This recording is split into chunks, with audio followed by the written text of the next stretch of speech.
one that Prajwal Revanna faces these allegations. Why did it give him a ticket? And the JDS on its part is now saying, look at the timing. Why are they only raising this issue now? What are you tracking on the ground, Imran? Well, absolutely, because the FIR clearly registers accused number 1 as HD Revanna and accused number 2 as Prajwal Revanna. The victim in her complaint has alleged that both the father and the son sexually abused her, and based on which the Holi Narsipur, the FIR has been registered. Accused number 1 is HD Revanna and accused number 2 is Prajwal Revanna. That's the reason why the Women's Commission chairman is saying that both are accused in this case. Now in Hassan, there was a massive protest by the civil society groups here, mounting pressure on the government here.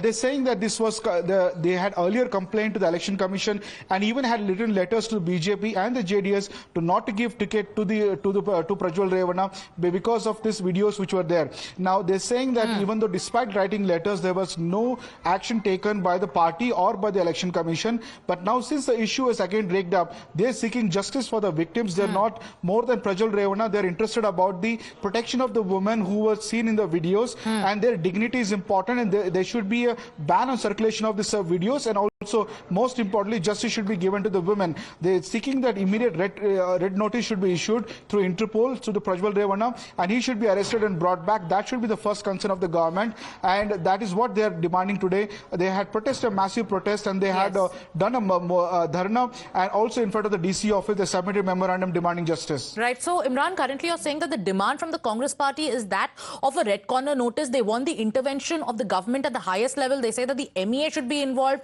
In fact, the government should go ahead and tell Germany, because as per the Congress, Prajwal Revanna is in Germany. But when you're speaking to your sources in the JDS, where are they? What are they saying? Where are they saying Prajwal Revanna is? Because he on his part too has filed a counter complaint.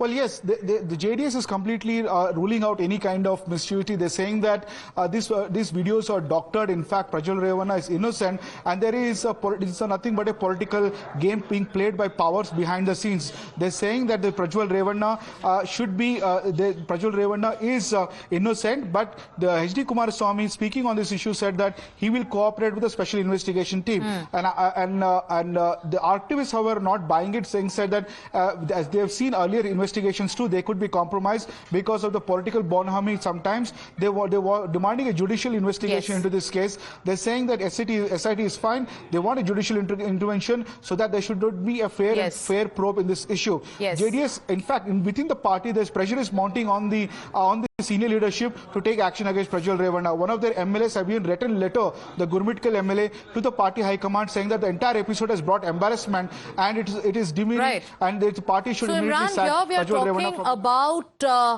one leader who is a top leader of the JDS.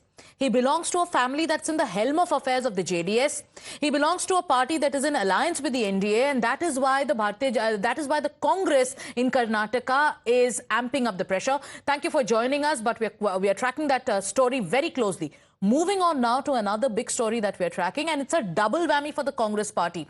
Its own candidates right ahead of Lok Sabha polls are jumping ship and joining Modi ka parivar. Today it is Akshay Kanti Bam who withdrew his nomination from the seat of Indore. What's even more embarrassing for the Congress is that the announcement was made by the Bharatiya Janata Party's top leader, Kailash Vijayvargiya, and it happened on social media through a selfie. The picture you're seeing on your screens was literally that announcement of Kailash Vijayvargiya with Akshay Bam and BJP's Indore MLA Ramesh Mendola. And they, in fact, went ahead, withdrew his nomination. It was Akshay who went ahead and withdrew his nomination. Remember, this also comes right after Bharatiya Janata Party won the first Lok Sabha seat of Surat when Congress party's Nilesh Kumbhani dropped out of the poll race. Here are the reactions that are coming in. Congress में मध्य प्रदेश में अंदरूनी घमासान है और मध्य प्रदेश में ही क्या पूरे देश में घमासान है, हड़कंप है। राहुल गांधी जी के बोल वचनों से कांग्रेस के नेता नाराज हैं। सनातन विरोधी कांग्रेस है, SC, ST और OBC विरोधी कांग्रेस है। ये विरोधी कांग्रेस टुकड़े टुकड़े गैंग को राजनीतिक संरक्षण देने वाली कांग्रेस है। आरक्षण विरोधी, संविधान विरोधी इनका रवैया लगातार नजर आया। तुष्टीकरण की नीति पर चलने वाली ये कांग्रेस के साथ ये हस्र होने वाला ही है। आगे आगे देखिए होता है क्या। ये मानवीय गरिमा के पतन में जन्म लेने वाली निर्लज्ज राजनीति है। ये अवसरवाद, घटियावाद, निर्लज्जता और धोखे की पराकाष्ठा है और मुझे लगता है कि देश की जनता को और राजनीतिक दलों को ऐसी राजनीति पर लगाम लगाना चाहिए। ये धोखा है। अब क्या कांग्रेस के पास विकल्प क्या जो हमारे पास खजुराहो की तरह विकल्प हैं, हम उस पर विचार विमर्श करेंगे। हमारे नेता बैठेंगे और जो उचित होगा वो निर्णय करेंगे।